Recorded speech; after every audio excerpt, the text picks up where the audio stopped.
여러분 안녕하십니까. 오늘이 토요일 날이죠. 지금이 2026년 5월 30일 오후 7시 42분을 지나가고 있습니다. 그러니까 지금 밤 시간이죠. 오후 거의 8시가 다 돼가는 시간이니까요.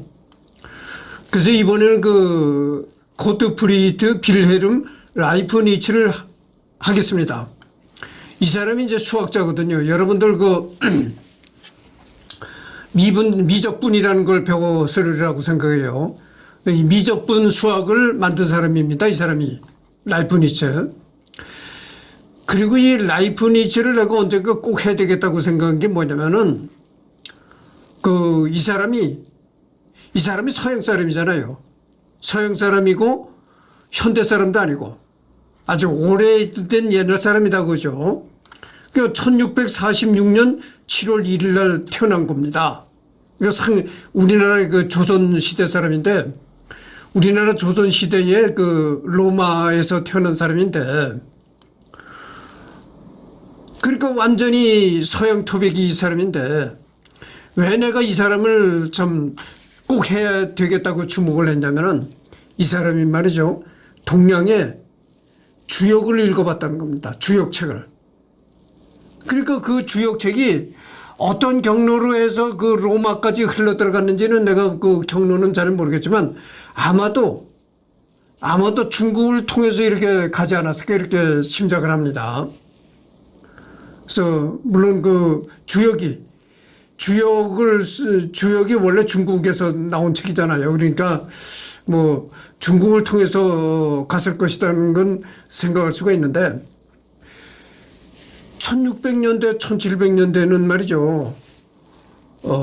동양과 서양이 교류가 있었긴 있었겠지만은 그렇게 교류가 활발했던 그런 시절이 아니거든요. 근데 어떻게 동양의 주역책이 거기까지 가서 라이프니츠가 주역책을 읽어봤다는 겁니다. 주역이라는 건 뭡니까? 주역이라는 건 동양 사상이 아주 응축되어 있는 거잖아요. 그래서 내가 이 라이프니츠를 언젠가 꼭 해봐야 되겠구나 이렇게 생각한 겁니다.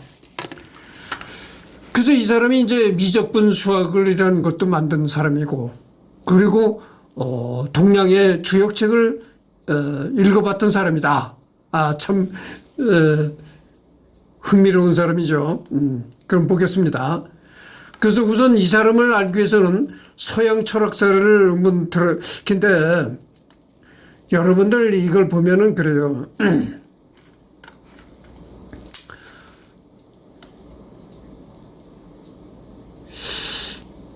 1600년대에는 실물과 똑같이 그리는 초성화 기법이 있을런지 아마 난 있었다고 봅니다. 이렇게 라이프니츠가 이렇게 생겼다고 믿어도 되려는지 아마 유럽에도 그렇게 전쟁이 많았거든요. 유럽에도 그렇게 전쟁이 많았습니다. 그러니까 초상화 실물과 똑같이 그리는 초상화 기법이 있어가지고 실물과 똑같이 그린 초상화가 있다 하더라도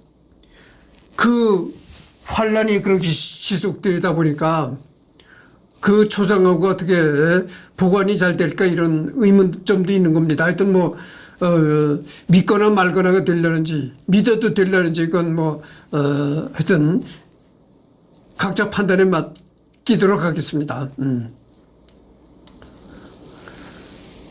그래서 이제 여기 보면 고트프리드 빌헬름 폰 라이프니츠 이렇게 되어 있습니다. 그리고 1646년 7월 1일 날 신성 로마 제국 작센 선제국 라이프치히에서 태어났다. 그게 로마 제국이죠. 로마 제국.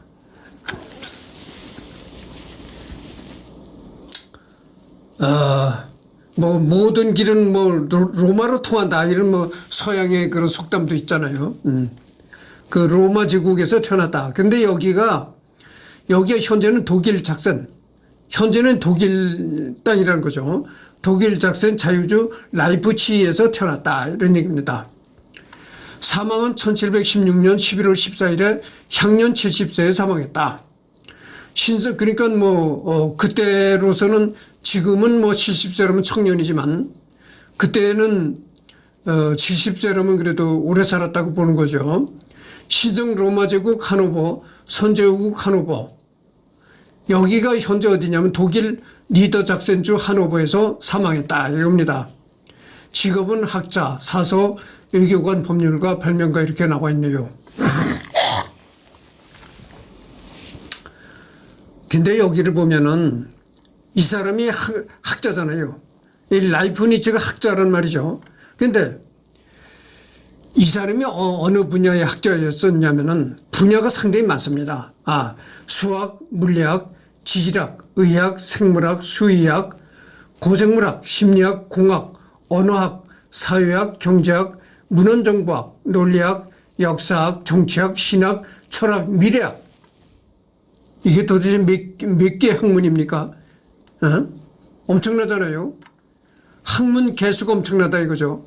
요즘 말로 하면 뭐 만물박사인가 이런 식이 되는 거죠. 근데 여러분들 만물박사라는 건 있을 수가 없잖아요. 사람의 기억력이라는 건 한계가 있는 거고. 근데 그럼 한 사람이 어떻게 이렇게 여러 분야의 학문을 했을까? 그게 다 원인이 있는 겁니다. 1600년대나 1700년대는요, 학문이 덜 발달이 됐던 시기입니다. 지금 21세기보다는 학문이 덜 발달했기 때문에 학문의 깊이도 낮았고, 학문의 깊이도 지금의 학문보다는 깊이도 낮고, 뭐라고 하나, 어려운, 디테일한 논리도 적었다 이런 얘기죠. 결국은.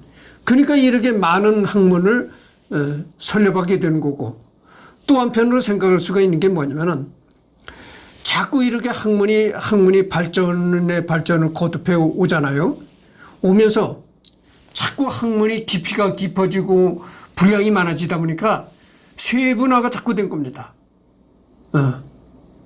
그래서 학문도 자꾸 이 세분화가 돼가지고 학문과 학문 사이에 벽이 높은 장벽이 세워진 거예요. 그래서 요즘에 그런 거 학문과 학문 간에 굉장히 학문이 이 세분화되다 보니까 학문과 학문 간에 이 높은 장벽이 생기고 학문과 학문 사이에 학문과 학문끼리 소통하는 융합적인 게 없어지더라. 그래서 요즘에는 다시 학문이 세분화되는 걸 막고 학문 간에 이렇게 장벽이 생기는 걸 막기 위해서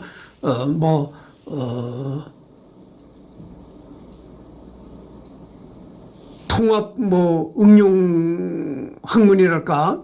그래서 이 비슷한 학문끼리 이렇게 융합을 해서 연구하는 그런 풍조도 있습니다. 지금은. 그러니까 너무나 세분화되고 너무나 이 학문 간의 장벽이 심해지다 보니까 자기가 전공한 그거만 알지 다른 것은 다 무식쟁이가 되는, 그러니까 학력은 높지만 무식쟁이가 되는 그런 또 폐단이 생기더라. 그래서 융합적으로 그래서 여러분들 말이죠. 그래서 요즘에는 대학에 들어가면 교양 과정이 있습니다. 교양 과정. 그러니까 대학에 수능 시험 쳐가지고서는 대학에 입학하잖아요. 대학에 입학하면 1학년 때 교양 과정을 거칩니다. 오리엔테이션이라고 하는데 그게 뭐냐면은 교양 과정을 거친다는 게 뭐냐면은 예를 들어서 내가 어떤 철학을 전공해. 그러면 철학만 알아서 철학만 아는 바보가 돼서는 안 된다. 이런 얘기지. 철학의 우물한 개구리가 돼서는 안 된다. 다른 학문도 보편적인 상식을 가지고 있고 그 상식을 바탕으로 해서 철학이라는 걸 전공해야 된다. 이런 얘기죠. 그러니까 다른 학문도 어느 정도 상식을 갖추어야 된다 이거죠. 폭넓은 상식 위에서 자기가 전공하는 분야를 깊이 파고들어야 된다. 이런 생각에서 그 오리엔테이션을 진행합니다. 교양 과정을 진행하는데 그 교양 과정이란 것이 모든 학문의 전반적인 교양 과정을 거치는 겁니다. 그래서 모든 학문의 전반적인 교양 상식을 갖추고 나서 2학년서부터 이제 본격적인 전공 과목으로 들어가라 이런 얘기죠. 근데 방금 전에도 내가 얘기했지만 이 라이프니츠가 살았던 시대는요, 학문과 학문 간에 그렇게 심한 장벽이 없었을 때예요. 그리고 학문의 깊이도 낮았고, 그러니까 이렇게 한 사람이 여러 학문에 연관되는 그런 결과가 생겼다 이거죠. 지금으로선 이게 있을 수가 없는 얘기죠. 이렇게 한 사람이 여러 학문에, 이거 뭐 만물박사도 아니고. 근데 하여튼 시대적인 차이가 그렇게 있기 때문에 이런 결과가 생겼다. 이렇게 말씀드릴 수가 있습니다. 그 알테 니콜라이 슐레 졸업 1655년에서 61년, 라이프치히 대학교 철학 1661에서 61, 라이프치히 대학교 대학원 철학 1662에서 64, 라이프치히 대학교 대학원 법학 1664에서 65, 라이프치히 대학교 대학원 철학 1665에서 66, 알트도르프 대학교 대학원 1666년 이렇게 됐습니다.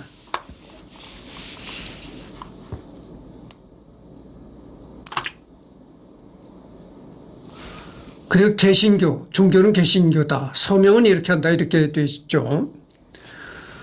근데 여기 보면 뭐 라이프치히 대학교, 주로 이제 라이프치히 대학교에서 이제 철학 법학을 전공했는데 중고등학교 과정은 안 나오잖아요. 이게 중고등학교 과정인 모양이죠, 아마. 알테 니콜라이 슐렉인데 이 라이프니츠가 살았을 때는요, 이 서양에도 옛날이라 지금 같은 뭐 초중고 이런 게 확고한 그런 이렇게 체계가 없을 때라고 봅니다. 그래서 뭐 웬만침 이 기초만 따졌으면 그냥 바로 대학에 들어가는 그런 것이었을 거라고 생각을 해요. 그리고선 여기 보면 이제 철학사라고 나오잖아요. 철학사를 한번, 서양 철학사죠. 그러니까 서양 철학이 어떻게 발전되어 왔는가 그거를 한번 훑어보고 하도록 하겠습니다. 서양의 철학사를 다룬 문서, 즉 고대 그리스를 뿌리로 삼아 유럽, 북아프리카, 서아시아 등을 중심으로 전개된 철학적 전통을 다룬다. 지금 여기 이 에어컨을 돌리긴 하는데 소리가 조금 덜합니다. 예전에 그냥 에어컨을 돌리니까 소리가 굉장히 심했는데 지금 이게 그 취침 모드로 돌리거든요. 그러니까 소리가 약간 좀 덜하네요. 그렇다는 걸 말씀드립니다. 그래서 여기 보면 서양 철학사의 주요한 질문들, 그냥 무작정 철학사를 읽어 내려가기보다는 서양 철학사의 중요한 질문들은 무엇인가, 철학자들이 답하고자 했던 문제는 무엇인가를 염두에 두는 것이 더 유용하다는 견해가 있다. 어떤 시각에 따르자면 철학사의 가장 중요한 세 가지 질문은 다음과 같다. 형이상학, 존재한다는 것은 과연 무엇이며 세계는 어떻게 설명될 수 있는가. 인식론, 안다는 것은 무엇이며 나는 어떻게 세계에 대한 지식을 얻을 수 있는가. 윤리학, 올바른 행동은 무엇이며 우리는 어떻게 해야 더 좋은 삶을 살 수 있는가. 내가 형이상학이라고 하니까 누가 형이고 누가 동생이냐 또 이런 얘기를 해. 여러분 제발 그러지 마십시오. 그런다고 누가 오히려 자기 얼굴에 자기 침 뱉는 거예요. 형이상학이라고 하니까 누가 형이고 누가 동생이냐 이런 식으로 얘기를 하면 자기 얼굴에 자기 침 뱉는 것뿐이 안 되는 거야. 나는 이렇게 무식한 사람이고 선전하고 돌아다니는 거라니까. 우리 조상들은 아무리 가난해도 무식하다는 소리를 제일 듣기 싫어했어요. 그걸 굉장히 수치로 알고 살았단 말이죠. 근데 아니 요즘 사람들은 내가 무식쟁이하고 선전하고 다닌다니까. 제발 그러지 마시기 바랍니다. 그리고 내가 또 뭐 이렇게 좀 조금이라도 아는 소리를 하면은 이승열이가 저게 공장 다니는 놈인데 뭐 사회를 교란시킨다네. 아니 누가 누구를 교란시킵니까? 참 이게 웃기는 얘기죠. 교란시킨다네. 이승열이가 사회를 교란시킨다네. 그렇게 맨날 이승열이 가지고 떠들어봐야 뭐 득될 것이 없어요. 아시겠습니까? 그러니까 그렇게 어깃장 놓는 소리도 하지 말고 뭐 교란을 시키네 첫 단추를 잘못 끼우네 이런 쓸데없는 소리 하지 마시오. 형이상학이라는 거는 철학 용어입니다. 철학 용어. 아셨죠? 누가 형이고 누가 동생이고 이걸 얘기를 하는 게 아니에요. 철학 용어다 이 말이에요. 그러면 형이상학이라는 뜻이 뭐냐?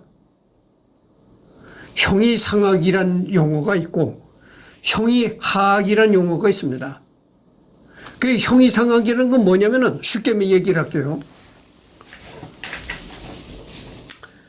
내가 무식하다는 소리를 많이 들었어요. 왜 무식하다는 소리를 많이 듣냐면은 아니 저놈이 기술이라도 배워가지고 뭐 어디 가서 용접을 한다든지 쇠를 깎는다든지 손에다 기름칠을 해서 벌어먹고 살아야 좀 배운 사람이라고 인정을 하겠는데 저놈이 가만히 보니까 몸이나 써서 벌어먹고 살아. 그러니까 배운 게 없다고 무식쟁이란 거야. 그러니까 눈에 보여야만 인정을 하는 거야. 아, 뭐 하는 게 보여야 저게 배운 게 있구나. 근데 눈에 전혀 보이는 게 없어. 그러니까 저놈이 무식쟁이로구나. 아는 게 없구나. 이렇게 이제 얘기를 했던 거지. 내가 언젠가 얘기를 했잖아요. 눈에 보이는 것만 믿는 사람은 아주 차원이 낮은 밑바닥 사람이고, 눈에 안 보이는 걸 믿을 수 있는 사람이 차원 높은 사람이라고 내가 얘기를 했잖아요. 근데 눈에 보이는 것만 믿는 거야. 이승열이가 쇠를 깎고 용접을 하고 이렇게 눈에 보여야 배운 게 있다고 생각을 하겠는데 눈에 보이는 게 없어. 그러니까 무식쟁이라고 하는 거야. 형이상학이라는 건 뭐냐? 눈으로 볼 수 없는 정신적인 세계를 형이상학이라고 하는 거예요. 정신적인 세계. 그러니까 눈으로 볼 수 없는 정신적인 세계를 형이상학이라고 한다 이거죠. 그러면 형이하학은 뭐냐? 형이하학이라는 건 눈으로 볼 수 있는 물질의 세계를 형이하학이라고 하는 겁니다. 자, 이게 뭡니까? 반창고죠. 딱 눈에 보여. 이게 뭡니까? 가위잖아요. 딱 눈에 보여. 이렇게 물체를 가지고 있는 거는 딱 눈에 보인다 이거죠. 그게 바로 형이하학의 세계다. 형이상학의 세계는 눈에 안 보여. 그건 정신의 세계야. 또 한 번 얘기를 합니다만은 눈에 보이는 것만 믿는 사람은 아주 그 밑바닥 인생 무식한 사람이야. 그러니까 뭐 요즘 사람들은 나는 무식한 사람이야 아주 자랑을 하고 다닌다니까. 아니 자랑할 걸 자랑을 해야지. 자랑할 걸. 우리 속담이 이런 얘기 했어요. 입 닫고 있으면 중간은 간다. 그 말이 진짜 틀림없는 얘기입니다. 틀림없는 얘기예요. 아니 모르면 떠들지 말고 입이나 닫고 있어라 이런 얘기예요. 그러면 중간은 가잖아. 근데 아는 것도 없이 괜히 뭐 형이상학이라고 하니까 뭐 아는 것도 없이 그렇게 남을 가지고 자꾸 떠든다니까.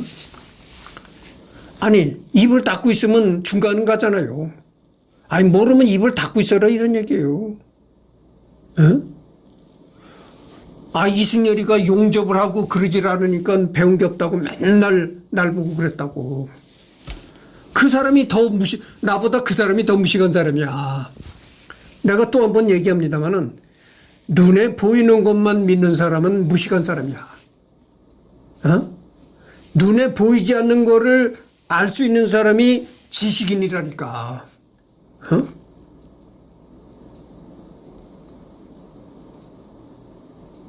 인식론.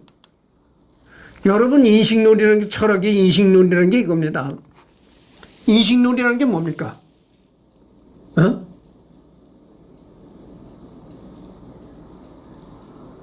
눈에 안 보이는 색이잖아요. 눈으로는 볼 수 없는 색이니까 머리로 인식을 한다고죠. 여기 대강 한번 읽어볼까요? 인식론은 암 혹은 지식의 본성과 범위를 연구하는 철학의 분과에 해당한다. 지식론이라고 부르기도 한다. 사람이 무언가를 안다는 게 어떤 것인지, 사람이 무언가를 어떻게 알 수 있는지, 참과 거짓은 어떻게 분별하는지 등을 탐구하는 것이 주된 과제다.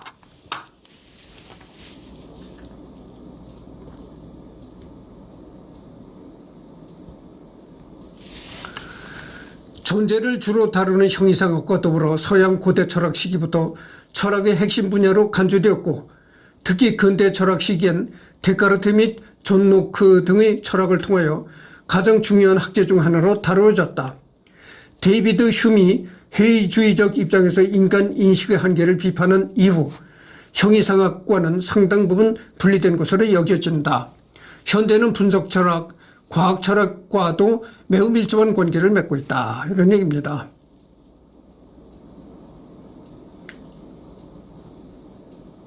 그래서 조금 더 읽어보고 이제 원래대로 돌아가도록 하죠. 알미는 무엇인가? 플라톤의 티아이테스토스, 알의 알은 정당화된 참인 믿음이라고 받아들여졌다. 하지만 에드먼드 게티어는 그에 대한 반례로 보이는 두 가지 사례를 제시하였다. 이들 반례는 정당한가? 만약 그렇다면 우린 기존의 암 정의를 어떻게 수정해야 하는가? 우리가 아는 게 있는가? 데카르트의 책이나 데카르트가 여러분들 데카르트도 내가 언젠가는 꼭 해야 될 겁니다. 데카르트. 이게 참 유명한 사람이에요. 데카르트도. 데카르트가 한 말이 참 유명한 말이 있는데 여기 신경 쓰다가 딱 맞겠습니다. 하여튼 데카르트의 책이나 매트릭스에서 상상되었듯이 어쩌면 악령이니 외계인 같은 게 우리들 통 속에 가둬놓고 거짓 정보를 보내는 건 아닐까? 그렇다면 우리가 믿는 믿음 대부분은 틀린 것일 텐데 우리 믿음은 과연 여전히 정당한 알미인가? 어떻게 확실한 믿음을 확보할 수 있을까? 통 속 뇌참조 이게 나옵니다. 그래서 여기 보면은 여러 가지 그래서 이제 윤리학 이런 얘기입니다. 그래서 이 윤리학이라고 하면 말이죠. 이 동양에서도 윤리학이 상당히 발전됐어요. 그게 내가 왜 그러냐면은 이 공자가 아주 고대 사람이잖아요. 기원전 사람인 그렇잖아요. 중국에. 그렇게 오래전에 사람이 공자인데 공자가 뭘 얘기를 했습니까? 공자가 얘기한 게 윤리입니다. 윤리. 예. 그래서 동양에도 윤리학이 예전서부터 발전됐었다 이런 얘기입니다. 그리고 보다 구체적인 질문들로는 다음과 같은 예시가 있다. 논리학, 올바른 추론이란 무엇인가? 미학, 아름다운 것은 무엇인가? 정치철학, 더 나은 정치 체제는 무엇인가? 언어철학, 말의 의미는 무엇인가? 과학철학, 과학은 무엇이며 그것은 어떤 방법론을 추구해야 하는가? 여러분 그냥 철학이라 하면 또 범위가 넓어요. 이 철학에서도 이렇게 세분화로 들어가게 되면은 또 논리학이라는 것도 있고 미학이라는 것도 있고 그렇습니다. 그래요. 철학사의 많은 부분은 이러한 질문을 중심으로 이루어지고 있다. 하지만 이러한 방법에 대한 논란도 있는 것이 이러한 현대의 기준에서 철학사를 제도하는 것이 부적절하다는 지적이 가능하기 때문이다. 그 논란에 대해서는 철학사 문서를 참조하기 바란다. 특히 역사주의적인 전통에서 철학에 접근하는 사람들, 즉 철학사라는 것이 사상사 혹은 지성사와 무관한 것이 아니며 그런 콘텍스트 하에서만 옛 철학자들의 저작을 온당하게 이해할 수 있다는 입장에서 있는 사람들에게 있어 현대적인 철학의 분과에 맞춰서 철학사를 읽으라는 것은 부적절한 것으로 느껴질 것이다.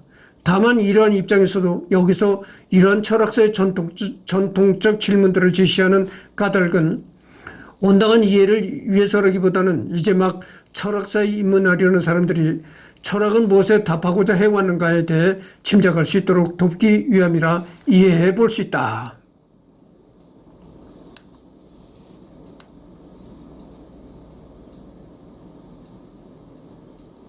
여기 나온 얘기들이 겁니다.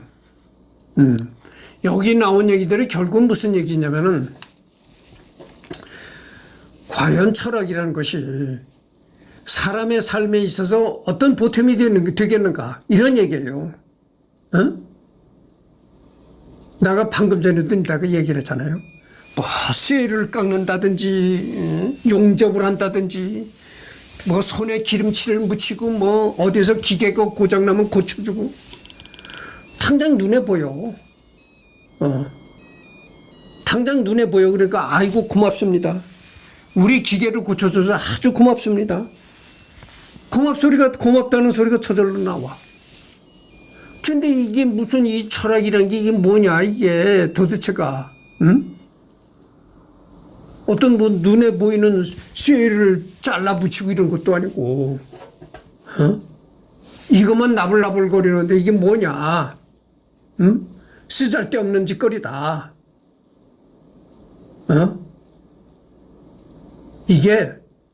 이게 바로 공산주의적인 발상입니다. 공산주의가 유물론에 입각한 변증법을 공산주의가 신봉한다고 그랬잖아요. 유물론이라는 게 뭡니까? 눈에 보이는 어떤 이득이라든가 눈에 보이는 어떤 성과를 내는 데만 내야 된다 이거야. 눈에 보이는 어떤 성과, 이득 이런 걸 내야 된다는 거야. 그런 주의가 공산주의다 이거야. 그래서 여러분들 말이지 꼭 눈에 보이고 어떤 그런 것만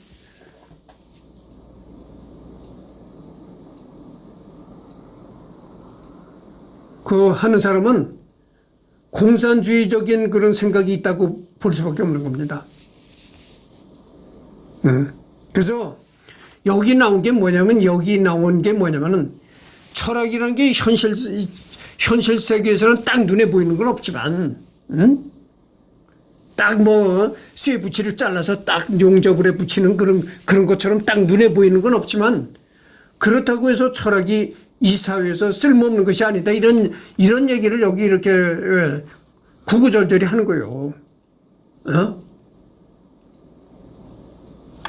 이 사회가 어떻게 해서 굴러가야 되는가. 그런 근본적인 생각들을 논의하는 게 바로 철학이다 이거야. 근본적인 생각. 우리가 어떻게 살아가야 되는가. 세상이 어떻게 일이 굴러가야 되는가. 이런 근본적인 질문을 한 게 철학적인 생각이다. 이런 얘기예요.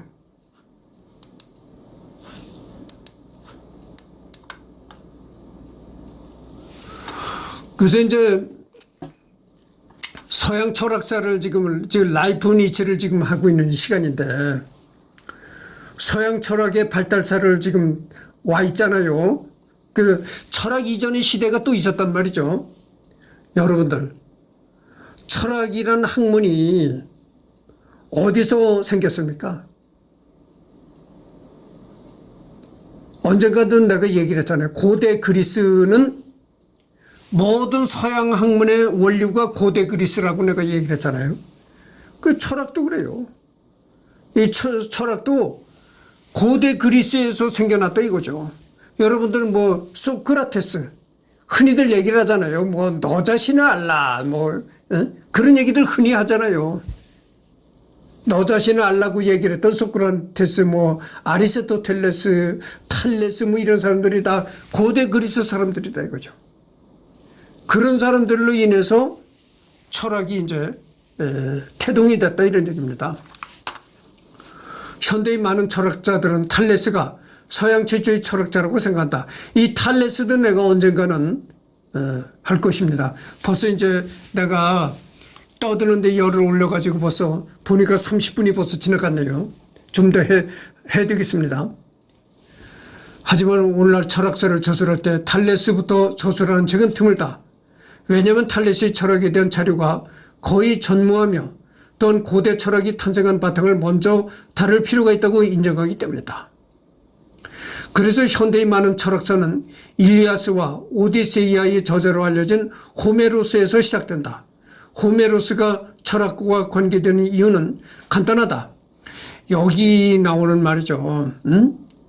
여기 나오는 일리아스, 오디세이아, 호메로스 이런 사람들도 내가 언젠가는 꼭 이제 할 것입니다. 해될 자리는 너무 많아요. 내가 죽을 때까지 해도 못한다니까 이게. 플라톤 학파, 아리스토텔레스 학파, 소피스트들의 저술 중 어느 저적을 보아도 호메로스에 대한 언급은 빼놓을 수 없다. 그 철학자들이 호메로스에게 동의하는가 아닌가는 이미 문제되지 않는다. 이는 고대 그리스 당시 호메로스 외에 접할 텍스트가 없었기 때문이다. 그리스에서 이루어진 고대 철학을 주도한 학자들은 모두 호메로스를 접하지 않을 수 없었다. 이런 점에서 호메로스는 모든 그리스인 나아가 모든 서양인들이 스승인 것이다. 다만 호메로스가 실제 했는가에 대해서는 논란이 있다 이런 얘기죠. 그래서 그렇잖아요. 이 고대 그리스에서 철학이 태동이 된 겁니다. 고대 그리스.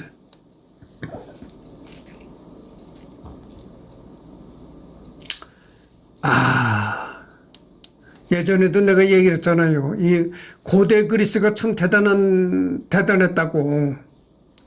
요즘에 그리스는 뭐 별 볼 일 없다고 볼 수가 있는데, 옛날 그리스는 참 대단했습니다. 그래서 고대 그리스에 관해서 잠깐 좀 리딩을 해보고 하도록 합시다. 고대 그리스 혹은 고전 그리스는 기원전 1100년경부터 기원전 146년까지 지금의 페로폰네소스 반도와 튀르키예 서부 해안 지역에서 고대 그리스어를 쓰고 그리스의 신들을 믿거나 문화로 받아들였던 도시국가들의 흥망성쇠의 시대를 가리킨다.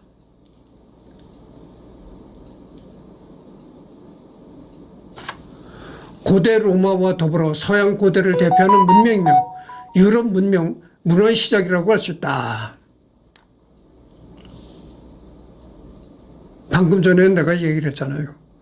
고대 그리스가 서양의 서양 학문의 원류라고 내가 얘기를 했잖아요. 여기 나오잖아요. 고대 로마와 더불어 서양의 고대를 대표하는 문명이며 유럽 문명, 문화의 시작이라고 할 수 있다.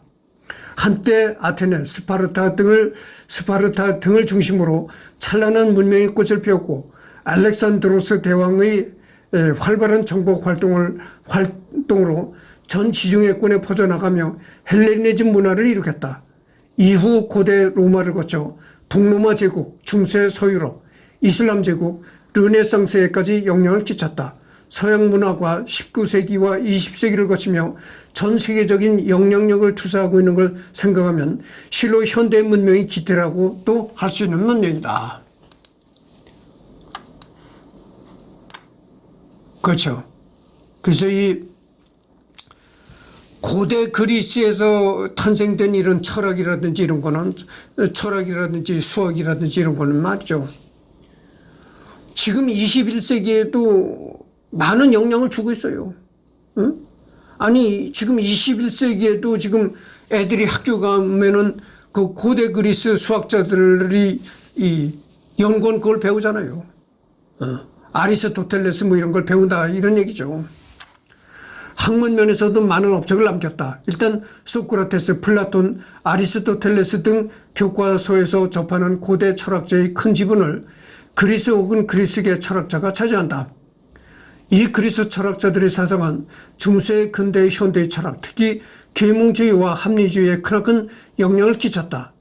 데모크리토스의 원자론, 에우클레이데스, 유클리드의 수학,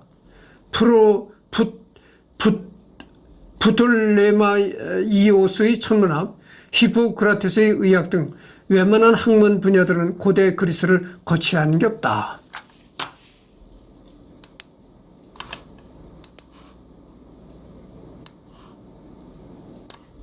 학문의 원류가 고대 그리스라고 내가 했잖아요. 그래서 이 철학사를 이렇게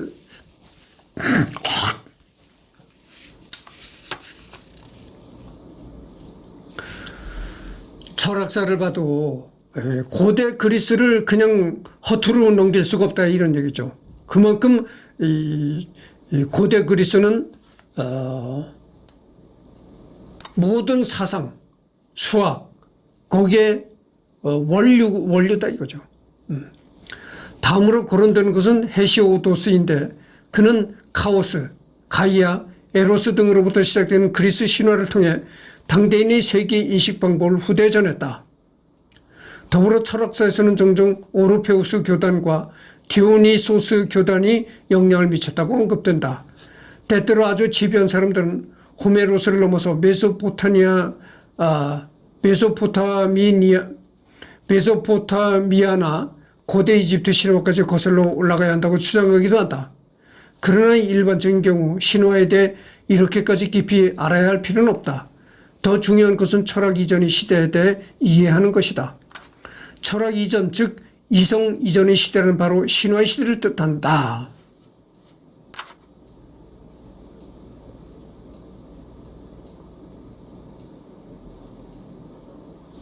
이게 중요합니다.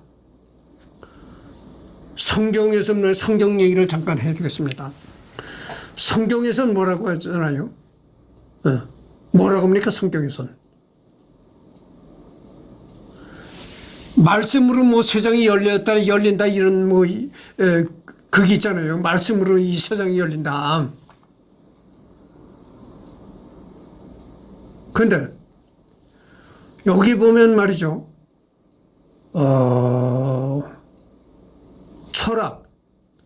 철학의 시대라는 것은 이성의 시대다.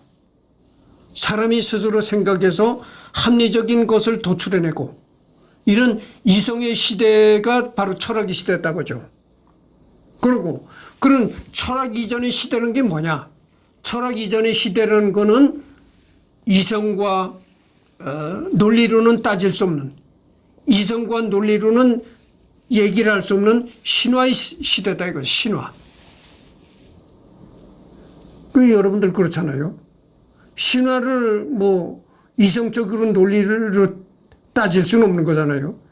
우리나라도 그렇잖아요. 우리나라도 단군 시절에 단군 할아버지가 곰하고 호랑이가 굴에 들어가서 마늘을 먹고 저거 하다가 그게 사람이 됐다.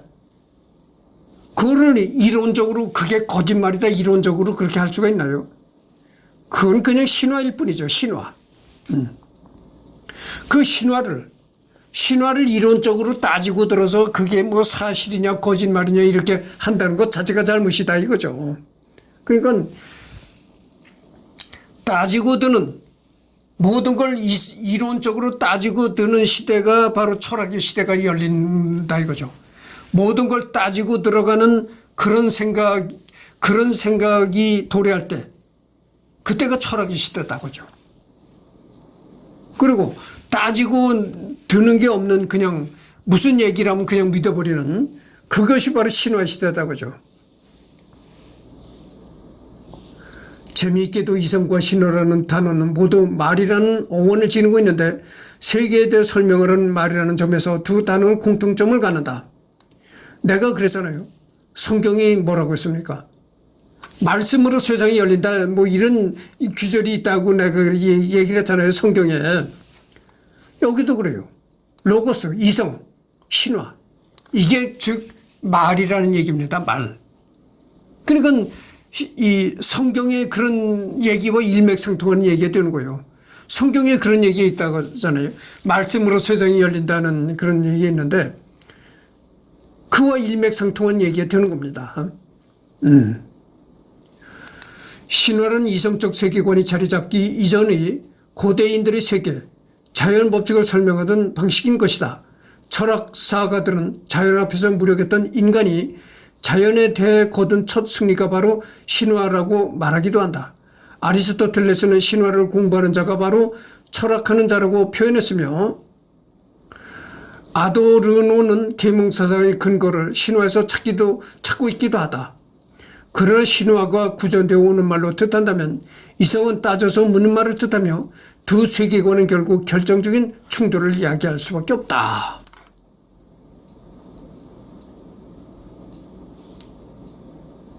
그렇죠. 그래서 어떻게 보면 이 철학의 시대, 철학과 신화는 충돌될 수밖에 없다 이런 얘기죠. 그 신화는 따지고 드는 세계가 아니거든. 근데 이 철학의 시대라는 거는 뭐든지 논리적으로 따지고 들어가는 시대가 철학의 시대다 그죠. 그리고 철학의 시대와 신화의 시대는 충돌할 수밖에 없다 이런 얘기죠. 그래서 이제 라이프 니츠를 얘기하다가 라이프 니츠를 얘기하기 전에 서양 철학사에 들어와서 하고 있는데요. 다음에는 이 고대 철학에 관해서 하도록 하겠습니다. 고대 철학은 내일이 또 일요일 날이죠. 그러니까 내일 하도록 하겠습니다. 여기 보면 참 난다긴다는 사람들이 많이 나와요. 참 이게 죽을 때까지 해도 내가 못하는 겁니다.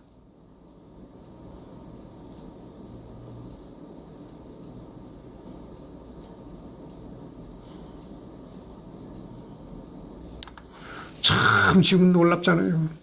내가 지금 21세기 사람이잖아요. 21세기 사람이 고대 그리스에 어떻게 그렇게 천재들이 있었는지 정말 놀랍다니까. 기원전 시대에 서기 이전 시대잖아요. 예수가 태어나기 이전 기원전 시대에 글쎄 어떻게 천재적인 그런 생각들을 했느냐 이거예요. 아니 지금 21세기에 그런 생각을 해도 머리 좋다고 천재라고 할 텐데 그 까마득한 옛날에 기가 막힌 일입니다. 정말 고대 그리스는 천재들이 사는 그런 지역이었어요. 그래서 하여튼 그렇게 하고 아까도 얘기를 했지만 내일은 이 고대 철학 여기서부터 이제 또 고를 하도록 하겠습니다.